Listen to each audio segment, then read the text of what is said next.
My name is Brian Skrobonja, and on this episode of the Common Sense Financial Podcast. You're giving up so many hours, 40, 50, 60 hours a week. You're getting a paycheck, and that becomes this routine, this hamster wheel as you're putting it. And so when people think about retirement, it's because they want to escape that You're right. and get their time back, right? It's not that they don't want to do something, they just don't want to continue to do that. Well, hey, everybody, and thank you for listening and joining us today. We hope that this podcast can provide you with some insights to help you grow and get closer to your goals this year. But before we get started, be sure to subscribe to this podcast. That way you'll be notified about new content and you'll be able to listen to Brian tackle a variety of different topics. So you can subscribe on Apple Podcasts, Spotify, Stitcher, SoundCloud, pretty much anywhere that podcasts can be found. And all the links to subscribe as well as past episodes are available on the website at brianskrobonja.com. So thanks again for tuning in, and let's get started. Opportunities are still there. The attempt at passing down wealth from generation to generation. Consider the outcome, not just popular opinion. And the whole teaching there is about preparedness and being ready. There's a difference between what's real and what's true. You're listening to the Common Sense Financial Podcast. I'm your host, Brian Skrobonja. Thanks for tuning in, and let's get into today's topic. Hello, everyone, and thank you for joining the show today. And if you've been following me for any length of time, you know that I talk a lot about money and how to think in terms of accumulating it, using it for big ticket items, converting assets to income, and ultimately transferring it to the next generation. But really, my motivation with all this is to just get people to think and to have aha moments throughout this. We're bombarded with information all the time. We're not quite sure how to think through things. And so this show is really about trying to bring some clarity around that and how it applies to you. And for any of you that have been listening to me for quite some time, know that I get into all of those different ideas about thinking, but today's going to be a little bit different. I had a moment to talk with my friend Dean Jackson, and him and I were talking a little bit about some lifestyle decisions with business and marketing and things of that nature. And I thought, this would be a great opportunity to bring Dean on and just share a little bit with the audience, how this could apply to retirement and how they can be thinking about, bringing this into their overall strategy, right? So welcome to the show, Dean. I appreciate you joining us today. I'm excited. This is great. I love podcasting, and I love talking about life and business and all of that. Yeah, perfect.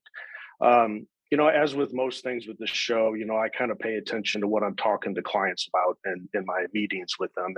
And so this conversation really was a genesis inside of some conversations I was having with the clients, because a lot of times clients think about retirement. And as I've said before, retirement's not an age. It can be at any point in life, right?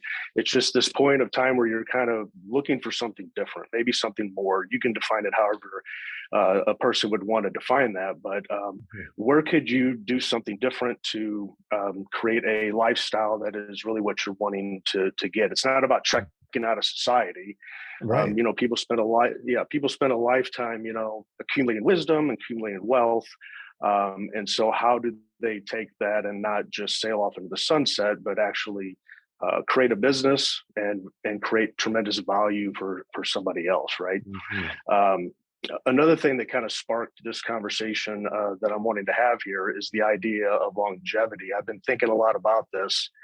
When you think about lifetime, right? If people are living to 100, which is the fastest growing demographic based on some studies that I've seen, if somebody's retiring at 60, that means they probably have been working since they were 20, and that's 40 years. Yeah. You're at the halfway mark, right? And so that's a little bit concerning in some ways, because a lot of the old models that are with how to position assets for retirement really has a time frame of about 30 years. And so, the way of doing things before isn't necessarily how things are going to work into the future. So again, this is just kind of where this conversation started in my mind, and then also Dean, as I was talking with you a little bit about coming on. But before we jump on here and get into the nitty gritty here, if you don't mind, just sharing with the audience a little bit about you, your journey, how you got here, and what you exactly do, and then we can jump into it. What do I do? What exactly do I do? I'm still trying to figure that out.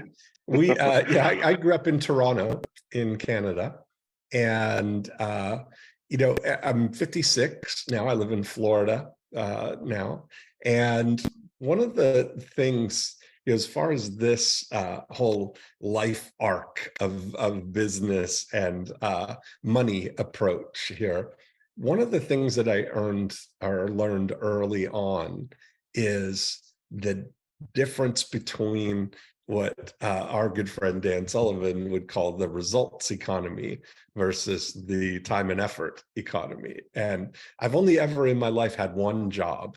When I was 14 years old, I worked at the bowling alley. My friend Neil and I got jobs on the same day, right? As soon as we turned 14, we applied, we got jobs at the bowling alley. And we were making $2.50 per hour. And I, did that for 2 weeks. And, I would work all day Saturday, and then I would work 2 evenings during the week. And at the end of the 2 weeks, I got my paycheck, and you realized, wow, like that's very little money. Because then you get introduced to who is all this, FICA, and who's taking all this money out of back here. Wait a minute, I did $2.50 or $2.50 times this many hours. You're thinking you're going to get that whole thing, but that's not how it works. And I realized very quickly that, I had a paper route at the time, and one of the things that we had the opportunity to do was they had these coupon books that we could sell door to door. And you would make it sell for $3, and we got to keep. I think we got $1.50 of the sale. And I realized that I could make $20 an hour selling these books door to door. And so I quit the bowling alley, because what I realized about the thing that is more fun than working at the bowling alley is hanging out at the bowling alley and playing video games. Your friends are working at the bowling alley. So I would go out and I would do a couple of hours, 10 o'clock till noon kind of thing. And I'd, make $40 or $50. And then I'd come and hang out at the bowling alley for the rest of the day. And so I never, ever looked back from that. And I didn't know those words then, of course, but that was a move into the results economy, where it's not, whereas at the bowling alley or any job, they're paying you for your time and effort in something, a fixed amount. Whereas in the results economy, you're paid by the results that you create. And so it's been this stair-stepping of being able to figure out great ways to produce a result that's valuable to other people. And I've built my whole career on stair-stepping that and getting better and better at it. So that's been, when I got into my business career, I started out as a real estate agent. So that was all results economy. I started out young, for sure, 21 years old. And I think I mentioned I'm 56 now. So I've started my business career in 1988. And it was really, I've just had such a great, the thing that I've loved about it is being able to shape my life into whatever lifestyle or life pattern that I want. For a lot of years up till, pre-COVID there, I would split time, spend 5 months in Canada, 7 months in Florida. I started doing that in 1999. And so being able to kind of, I would call it pre-tire, design what would be my ideal lifestyle. And I think a good discussion would be defining what success means to you, or defining what your lifestyle is. I did a program with Tony Robbins years ago that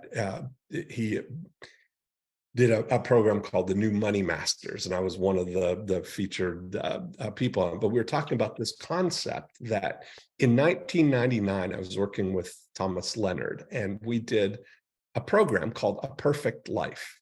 And the idea, as we make the distinction of a perfect life, meaning there are 7 billion versions of a perfect life, not the perfect life, not dictating it.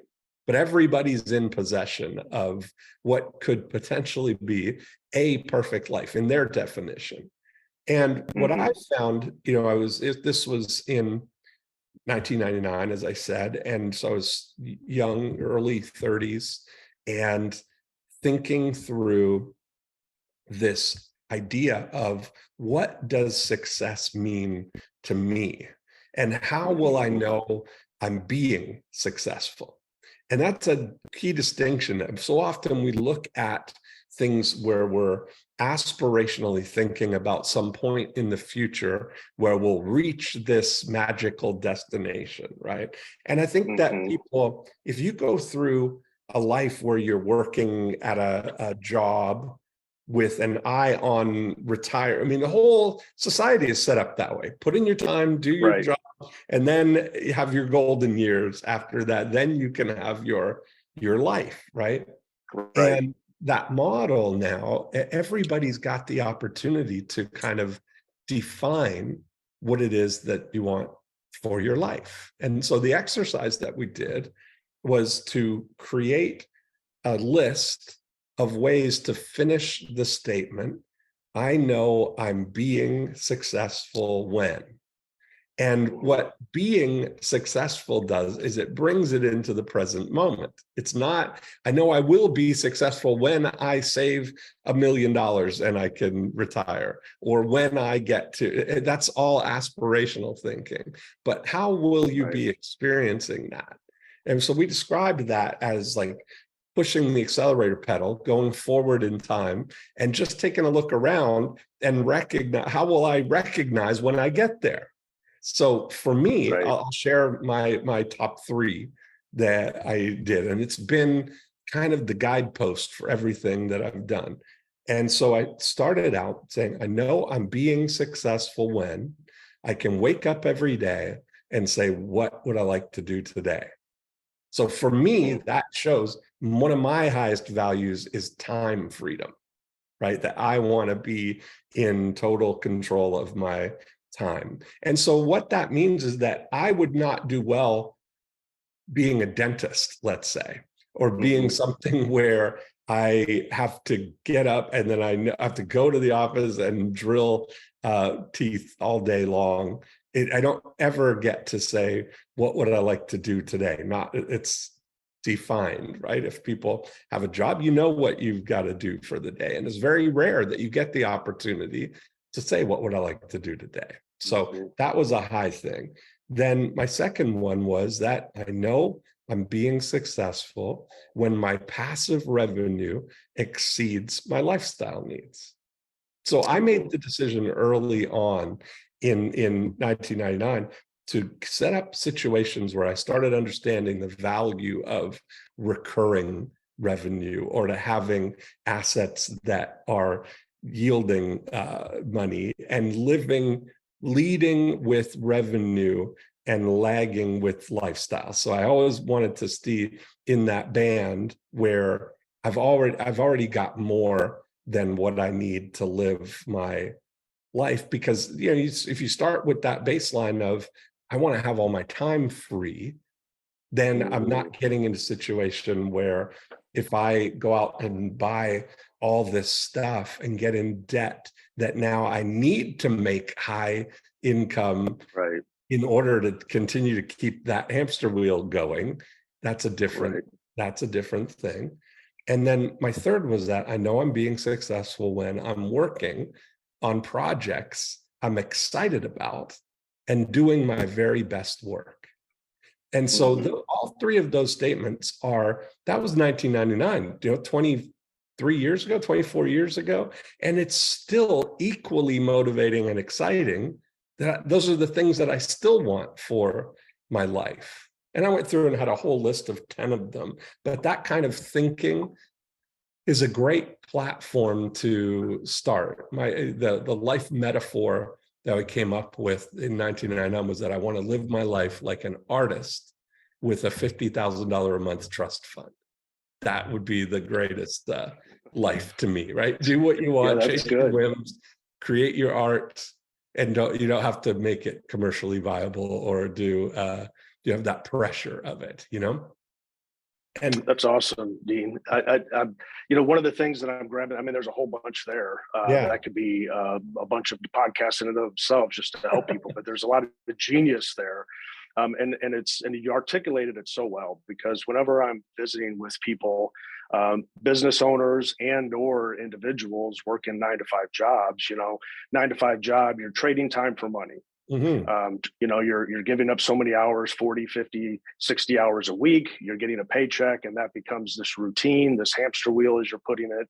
And so when people think about retirement, it's because they want to escape that, right, and get their time back, right? It's not that they don't want to do something, they just don't want to continue to do that, right? There's so many things that they would want to do. And so when I'm speaking with people and we're talking, a lot of times it's about that retirement date. It's about being able to retire on Friday and not having to wake up and go to work on Monday. Mm-hmm. And so that's almost as far as they get. And they're thinking, they're so desperately want their time back. Mm-hmm. They're not thinking through, what that means in retirement. So, mm-hmm. Hitting on some of that. And then as far as a business owner, a lot of times as business owners, people will just create their own job, right? So they create a job, but then they become, I guess, what you could call a slave to that job.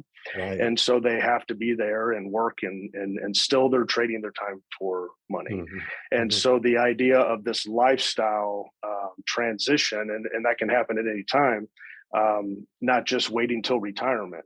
So one of the things that I've been talking a lot with people about over the past couple of years really is about practicing retirement, starting to really prepare for retirement. So retirement from what they're doing, a transition is really mm-hmm. the better term for it. Transitioning from what they're doing to what they want to be doing. Mm-hmm. And sometimes there's a ramp up period, right? I mean, you don't just one day flip a switch and all of a sudden, businesses lights are turned on, and figuratively speaking, and then you have all this revenue coming in. There's a ramp up period that's involved. And so helping people get to a point where they can transition, it's no different to me than people that have accumulated a lot of money inside of like a 401k, and you hit the nail on the head. And again, just again, your wisdom and all that is why I wanted to have you on, is because people do have a number in their mind. There's arbitrary numbers. Mm-hmm. For some people, it's $1 million. Some people, it's 5 million, it's 10 million. And the number really is just a target. It really doesn't have a definition. It doesn't mm-hmm. have a true meaning other than this is a target I'm going for. Mm-hmm. When I hit that, I will have arrived. But once you hit that, you really haven't arrived anywhere, because that didn't have any meaning behind it, right? Yeah. So the idea of creating that passive income, the clients that I've been working with for a long time understand that everything that we're working on is about accumulating assets to be able to then create. Basically, you're purchasing passive income options, right? So I always use the idea of real estate, because most people understand that, right? You buy a apartment building, and then that apartment building has value going into the future, but it also has that consistent rental income that's coming in. And so that becomes part of the cash flow. It's not just about investing money in the stock market, mm-hmm. and then the stock market goes up and down. That doesn't translate to income. That doesn't create anything for you presently, right? Mm-hmm. So this idea of lifestyle is really key. So if somebody was going to think about what we're talking about here, right?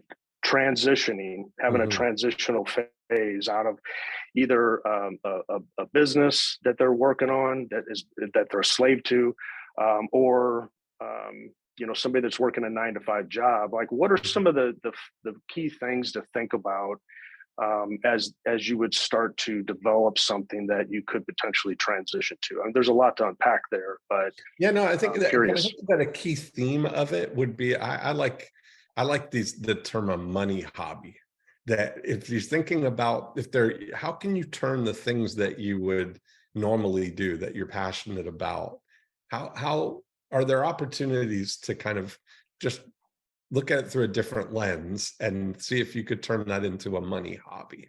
That maybe you like to golf, or you like a certain thing, that is there a way to kind of really go passionately into that and turn that into some kind of a business, whether it's selling.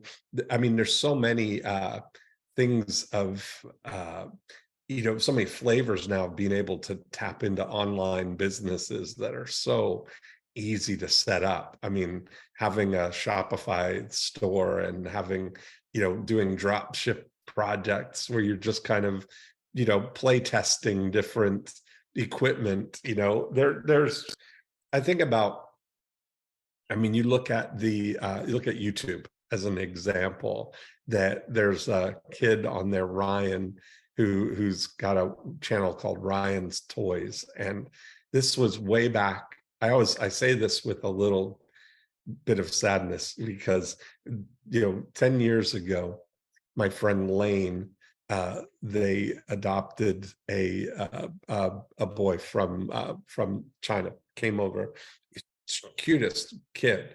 And I said to Lane at the time, I said, this kid is like, great, we should do a toy review channel on YouTube. And we came up with the whole thing, You Buy Toy Now. And it was a picture of Zane, and have him, the idea would be go to the toy store, let him pick any toy, come back, let him play with it and do a review and give his thumbs up or not on the toy, right?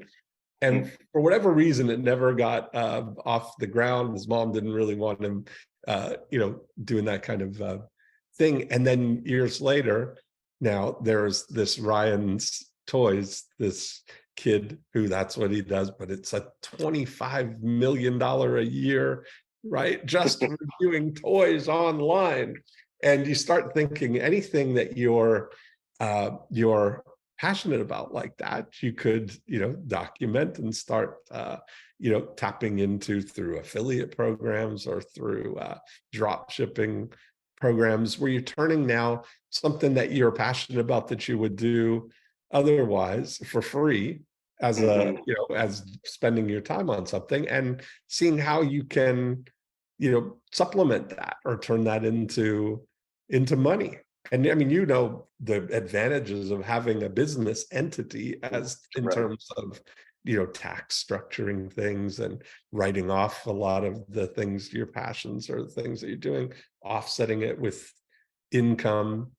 So I think really kind of taking an inventory of, I think most people, I don't know that in retirement, when I look at it, I know I'm being successful when the first two things, wake up every day, what I like to do today, passive revenue exceeds my lifestyle needs. Well, that's basically retire. That's what people are aspiring to at some time in the future. But if I started thinking about that in 1999, how can I orchestrate that now at 34 instead of 64, And that was really the whole thing. The next thing of it was working on projects I'm excited about and doing my very best work. What could you do?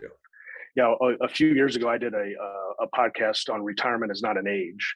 And the whole idea of that is just, hey, look, you can retire at 35 or for you 21 just as easily as at 60 or 65 if you have the right mindset and the right path to run down to create that passive income.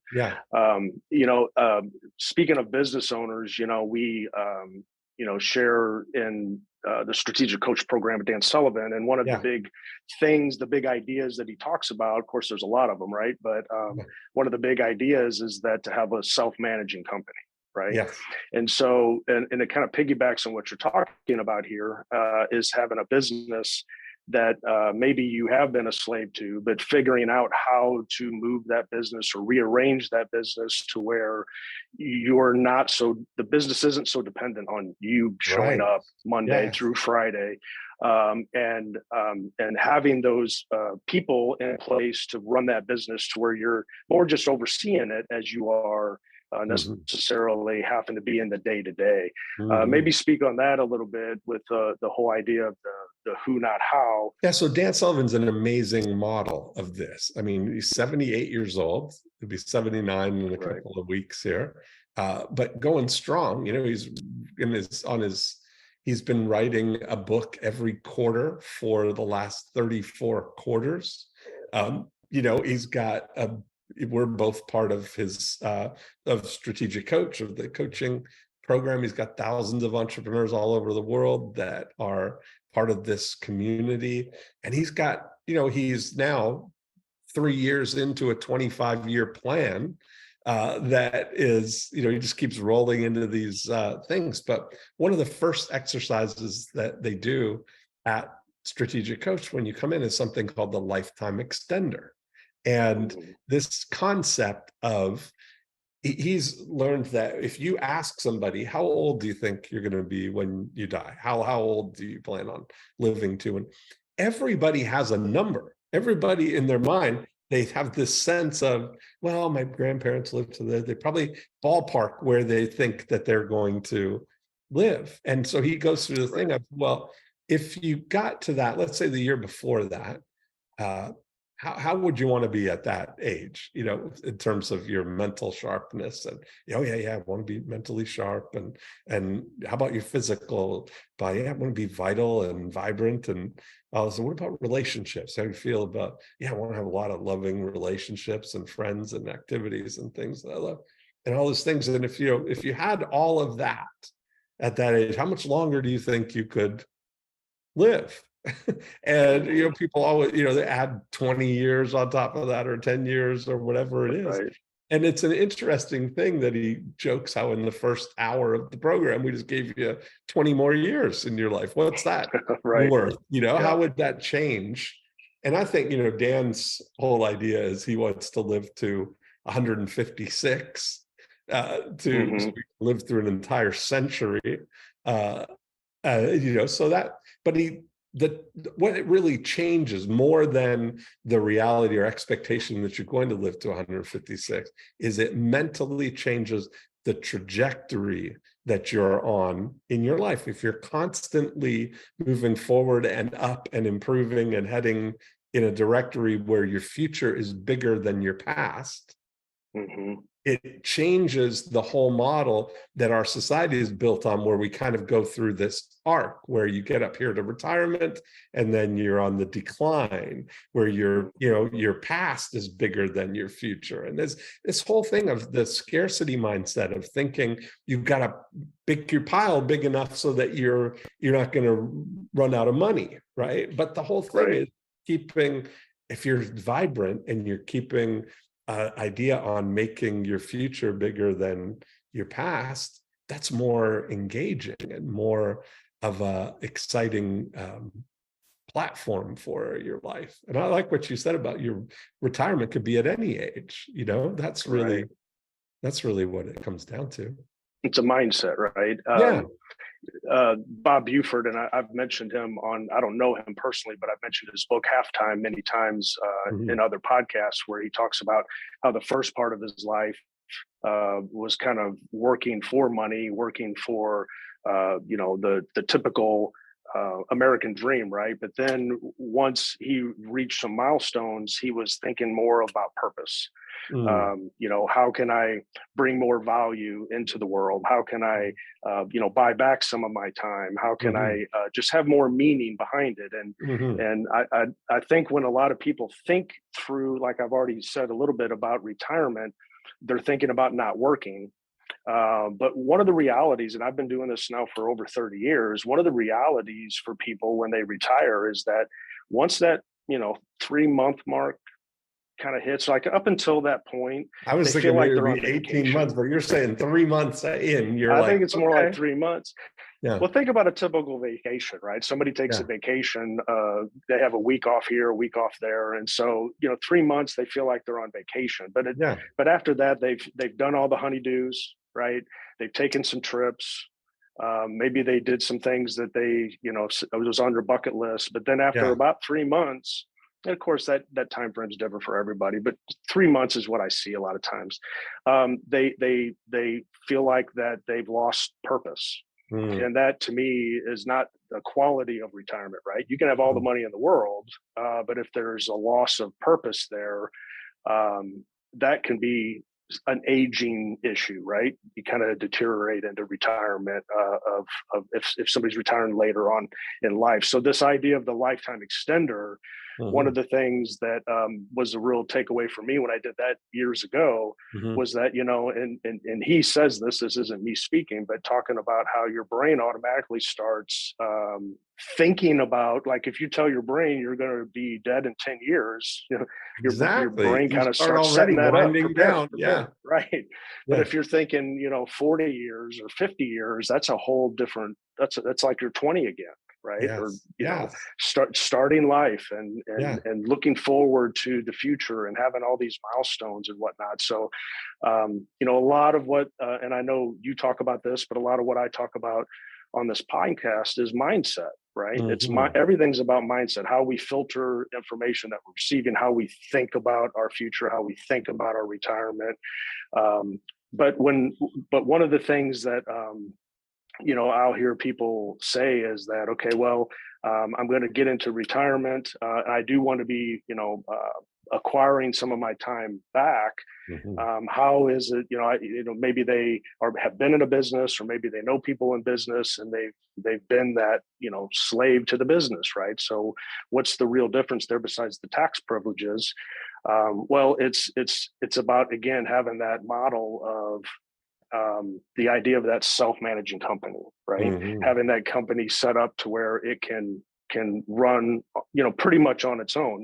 Nothing runs 100% with hands off the wheel for long periods of time, but it can still buy back a lot of time. So what's been some of your experiences with the idea of that self-managing company? And then again, that bringing the right people on the team to be able to, delegate. I'll give an example. Okay. For me, is that on the marketing side for my business, it's always about making sure people understand why we're different. We're not just the typical financial firm that's saying, hey, we have this great methodology for investing in ETFs and we're going to fly you to the moon. It's not how we position ourselves. And so part of that messaging is figuring out how to frame it and how to get it out in the world. And so this whole idea of, okay, I know I need to get that done, but instead of me trying to figure all the details out, is coming to somebody like you to be the person that specializes in this, to help me with making that happen. So I get to get some of the privileges of having that system going, but I'm not having to do all the heavy lifting. So again, to me, that's part of my path of self-managing is, how do I find people around me to pass the baton to get things done? So I am freeing up more of my time to spend with my family, to really concentrate on bringing value to my audience like this, or my consulting clients where I'm visiting with them one-on-one, to be able to focus on those types of things as opposed to all the other tedious things that I don't necessarily want to be doing, but has to be done.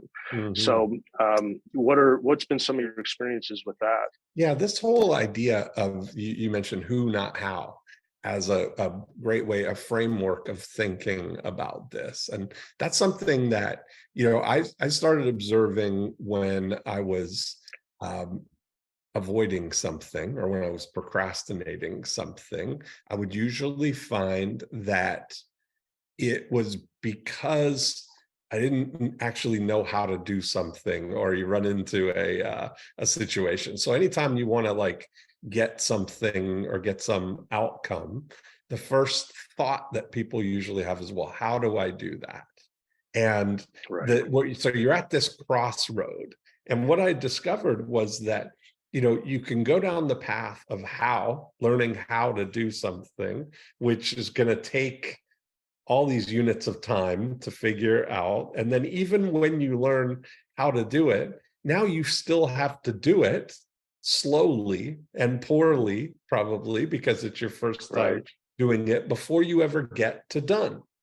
And I started realizing that if you, instead of asking how do I do something, you start asking who can do this for me. If you find a who can do it, they're going to bring the how with them. So you immediately eliminate all that time that you have to figure out how to do it. And they're going to be able to do it faster. So you get to done immediately. And so the goal is to try and keep your eye on what you want to do, all guided by your big why of the whole thing, but to keep this looking for what and who and keep moving forward without ever getting into, knowing how to do anything. And I think that realizing now we're in a situation where, because we're so connected through the internet, through networks, through everything, you can literally tap into any capability that you can imagine. If it's been, if the answer is known how to do it, there's a who that can do it for you.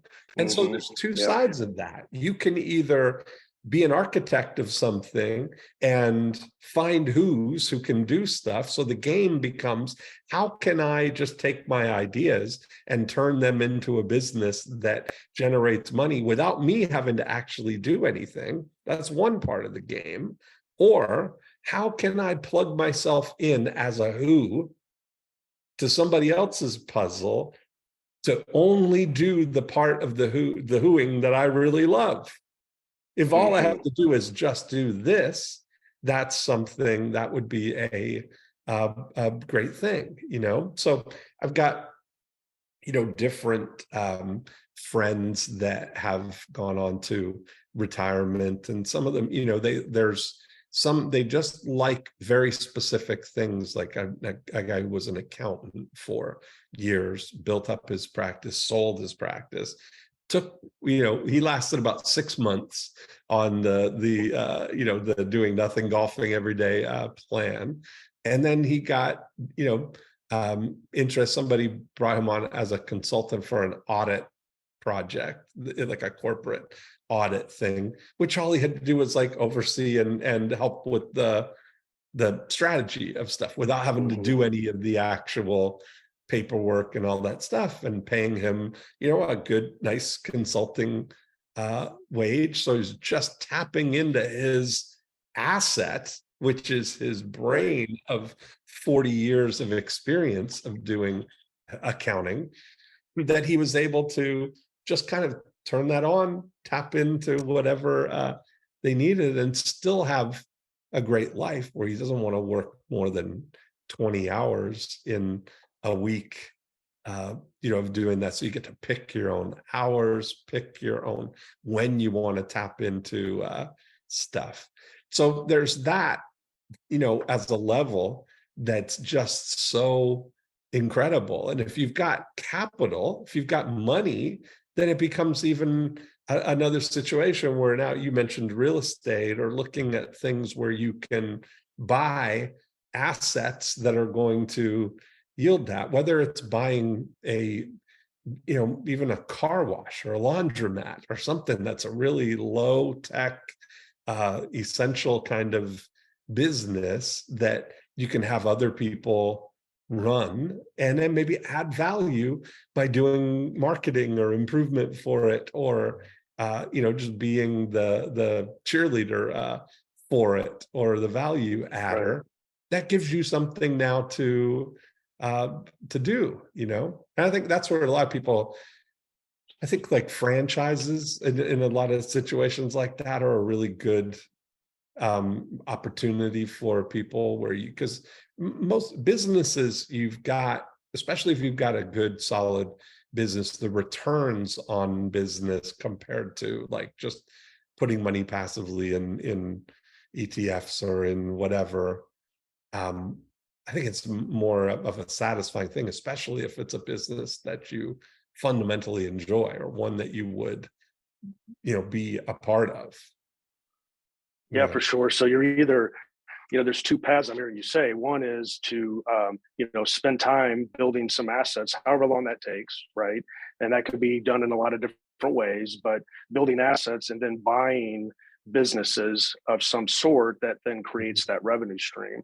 Yeah. So that's, trading your time for money to then buy the assets that are creating the passive income. And then the other route, or it could be a combination of things, of course, but the other route is taking your intellectual property, your wisdom, your capabilities, and finding, how you can play that who position for somebody else. And then being able to go to another business and saying, hey, I do this part of what you need really well. And I can plug in and provide that. And so doing something you love, something you're really good at, and, a specialist is always in a position where they can, charge a premium for their time.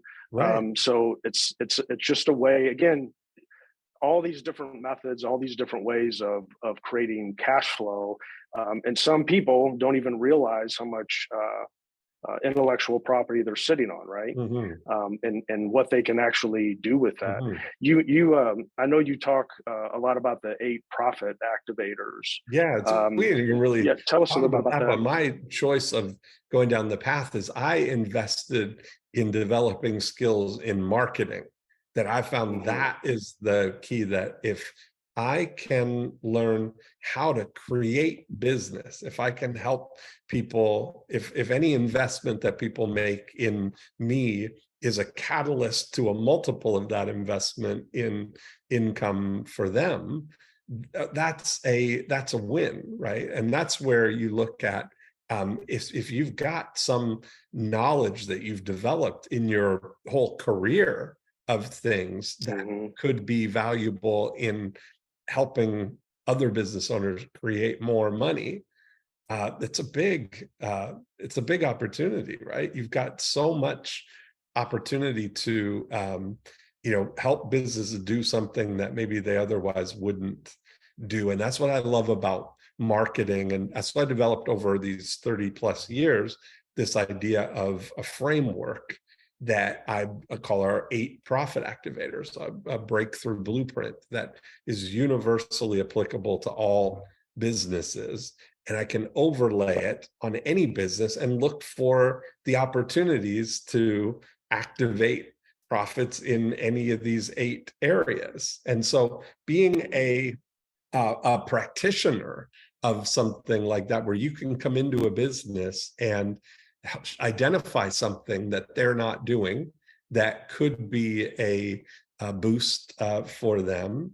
And people are always happy as business owners to bring more money into the business, so you've got an infinite opportunity to craft something for yourself that fits ideally into your lifestyle. So you're kind of you're walking around with this asset of intellectual property, like you mentioned, that you can, rent out, or you can, use as tap into to create revenue for yourself whenever you want. It's kind of a cool opportunity, I think all of this is very cool in the sense that there's just so much value with what we're talking about here. And for some people listening right now, it could be like drinking from a fire hose, and others, it may be some aha moments. And that's really what I'm hopeful of, is that there's some aha moments to just help you think through this a little deeper and find a path. One of the things you just said made me think of, my father, he's from Croatia. And when he came over to the United States, very hardest working man I've ever known. I mean, the guy he always worked a job, ran a business on the side. And he always had this idea that and he could do anything. It was fascinating to watch him, because it didn't matter what was broken, he could fix it. And so growing up, I would be his helper with everything. I mean, he wouldn't let me go, play with the kids in the subdivision because I had to sit there and watch him, change the brakes on the vehicle or rebuild a motor or fix an air conditioner. I look back on all that and think, there's a lot of skills there that I appreciate. I understand how things work. But later on in life, I realized, I don't want to be a jack of all trades. I don't want to be, I want to understand how things work, but I don't necessarily want to be doing everything. And it took me a long time to figure all of this out and how to think it through really and how it applies to the business. But one of the things that I run across a lot with people, because we get calls all the time. I get emails all the time. I talk with lots of people. But we are pretty selective with who we're going to talk with and who we're actually going to consult with and engage with. I'm sure just like with you, because you only have so much time to serve so many people. And sometimes what I find is that people are looking for that how, exactly what you were talking about. They want to know how to invest, or they want to know, what's the next best investment, or they're thinking that I'm going to be able to put them in an investment that they've never heard of before, like there's some unicorn hanging out there. And of course, those aren't the type of clients that we engage with, because what we're looking for is we're looking for those clients that are coming to us and saying, look, here is my big problem that I don't know how to solve on my own, or maybe they do, and they know that that's not their specialty. And so we can plug in and be that factor for them. But really the point I wanted to make here was that, I've spent a lot of time building my arsenal of who's myself, because I know when I'm trying to serve a client, I can't do everything myself. Right. I can't know everything. I can't specialize in everything. Right. So I'm a collaborator. Like if I see somebody that's of value to me, or somebody that could be of value to a client, I want to talk more with them and engage them, and then be able to offer that to clients and say, look, this is how we can build this out. And let's bring in a dean. Let's bring in, let's bring in all these different people. And now you have a team, right? You have a team of who's that all specialize in what they're doing. Yeah, we've been calling it a Hulodex. That's nice. Yeah, that's good. Your Hulodex of relationships that you could plug in as who's, right? Yeah, and if I think if just people can grasp that idea, it's not understanding how to do everything. It's understanding what is possible. Yes. When you have the right Hulodex, right? Yeah. When you have the right people on your team, to assemble them, you bring a big idea to the table, and then everybody can work on that in a collaborative way. And that accelerates success, right? However that's defined. And then that accelerates it, it collapses time, really. Collapses time in a big way. So somebody that's busy, somebody that's maybe working or running a business, and they have a family, and maybe they just have, those hobbies they don't want to give up, and nor should they necessarily. But how do you take yourself to a different level when you're already time starved? And it's a mindset shift. It's knowing what it is that you're really trying to pull off, and then how to think through that. Right. And that's the part.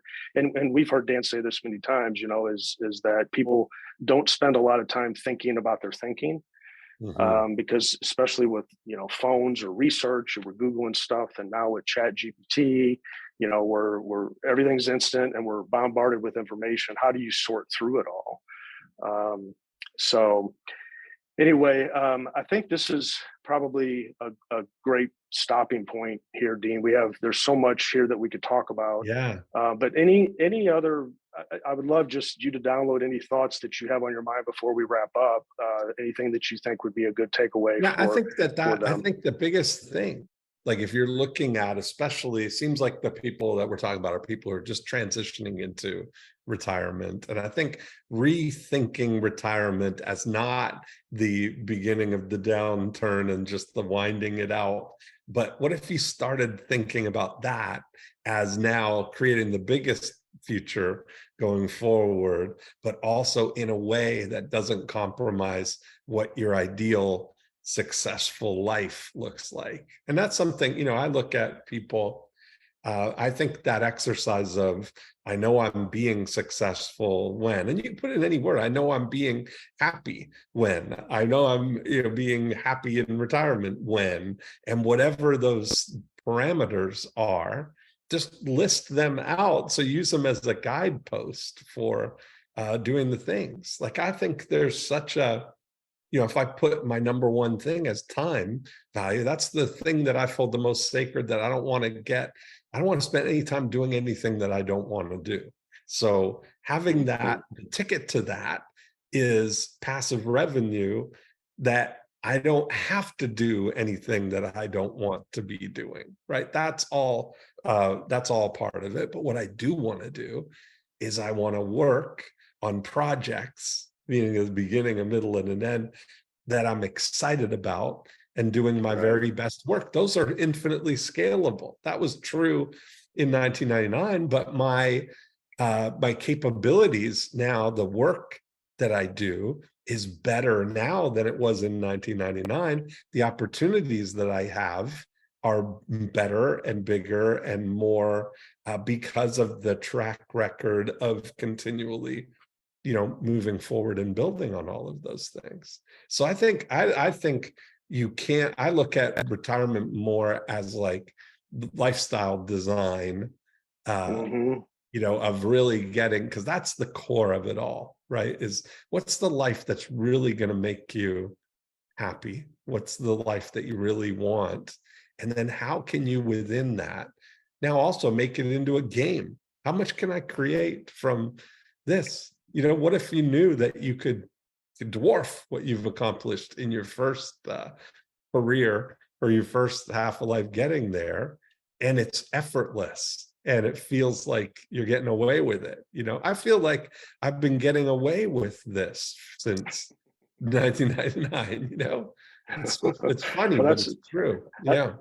I mean, that's a great place to be in, and it really defines what you're meaning by lifestyle. These may be new terms for some people when they're hearing that, but really it's about freedom, right? It's about that financial freedom. And what is financial freedom? It's time freedom. Yeah. For you to be able to spend your time doing what you want to do. And retirement, to me, always had, retirement's a fairly new phenomenon, right? It's not something that's been around forever. Usually, people would work and then they would die. Yeah. And so this whole idea of retirement is almost like cattle being put in the back field to just die. Exactly. and that's not what anybody wants. Exactly. And so that's not what anybody wants. It's a term that's used a lot, but it's really about finding a different purpose. Maybe you're tired of what you're doing, transition to something that you enjoy. And that's where it can be at any age, right? I love that. So Dean, if somebody wants to hear more about what you have going on, where would you direct them to go? I know you have a podcast, you have a lot of things going on. Yeah, sure. I've got a lot of stuff, but just probably the easiest place is deanjackson.com. That's just a list of all of the things that I've got going on. There's a lot of variety, but my main passion is marketing and business, and so we do different podcasts and all kinds of courses and things on marketing and growing your business. Dean, I appreciate you coming on and sharing with the audience your wisdom. Be able to do it. It's great. Yeah, I've really enjoyed awesome. Getting to know you. So this is a good keep the conversation going. Sure. Well, I appreciate it. All right. Well, that concludes today's show. I'm Brian Skrobonja, and thanks for listening to the Common Sense Financial Podcast. Thanks for listening to today's show. If you liked what you heard, be sure to subscribe on YouTube and Spotify so that you can receive notifications when we release new episodes. I'm Brian Skrobonja, and this is the Common Sense Financial Podcast. Well, thank you for listening to the Forbes Top 10 rated Common Sense Financial Podcast. Before you go, I want to encourage you to jump over to brianskrbonja.com to access the full archive of blogs and podcasts. And if you want to be the first in line to get new content, you can sign up for free on the Brian Skrobonja website as well. If you're not following Brian on all the social channels, we'd love to have you join in on the conversation. Instagram, Facebook, LinkedIn, Twitter, he's there. Lastly, if you've enjoyed listening to today's podcast, or if you have found value in any of our content, help spread the word by sharing our videos, podcasts, and posts wherever you get them. We greatly appreciate it and are glad that you took the time to join us today. Securities offered only by duly registered individuals through Madison Avenue Securities, LLC, member FINRA and SIPC. Advisory services offered only by duly registered individuals through Skrobonja Wealth Management, a registered investment advisor. Tax services offered only through Skrobonja Tax Consulting. MAS does not offer billed banking or tax advice. Skrobonja Financial Group, LLC, Skrobonja Wealth Management, LLC, Skrobonja Insurance Services, LLC, Skrobonja Tax Consulting, and Billed Banking are not affiliated with MAS. Skrobonja Wealth Management, LLC is a registered investment advisor. Advisory services are only offered to clients and prospective clients where Skrobonja Wealth Management, LLC and its representatives are properly licensed or exempt from licensure. Investing involves risk, including the potential loss of principal. Any references to protection, safety, or lifetime income generally refer to fixed insurance products, never securities or investments. Insurance guarantees are backed by the financial strength and claims-paying ability of the issuing carrier. This podcast is intended for informational purposes only. It is not intended to be used as the sole basis for financial decisions, nor should it be construed as advice designed to meet the particular needs of an individual situation. Billed Banking is a DBA of Skrobonja Insurance Services, LLC. Benefits and guarantees are based on the claims-paying ability of the insurance company, not FDIC-insured. Results may vary. Any descriptions involving life insurance policies and its use as an alternative form of financing or risk management techniques are provided for illustration purposes only, will not apply in all situations, may not be fully indicative of any present or future investments, and may be changed at the discretion of the insurance carrier, general partner, and/or manager, and are not intended to reflect guarantees on securities performance. The term billed banking, private banking alternatives, or specially designed life insurance contracts are not meant to insinuate that the issuer is creating a real bank for its clients or communicating that life insurance companies are the same as traditional banking institutions. This material is educational in nature and should not be deemed as a solicitation of any specific product or service. Billed banking is offered by Skrobonja Insurance Services, LLC only and is not offered by Madison Avenue Securities, LLC. Our firm is not permitted to offer, and no statement made during this show shall constitute tax or legal advice. Our firm is not affiliated with or endorsed by the U.S. government or any governmental agency. The information and opinions contained herein, provided by the third parties, have been obtained from sources believed to be reliable, but accuracy and completeness cannot be guaranteed by our firm. References to billed banking, private banking alternatives, or specially designed life insurance contracts are not meant to insinuate that the issuer is creating a real bank for its clients or communicating that life insurance companies are the same as traditional banking institutions. This material is informational in nature and should not be deemed as a solicitation of any specific product or service. Billed banking is not FDIC insured. Billed banking is offered by Skrobonja Insurance Services, LLC only, and is not offered by Madison Avenue Securities, LLC, nor Skrobonja Wealth Management, LLC.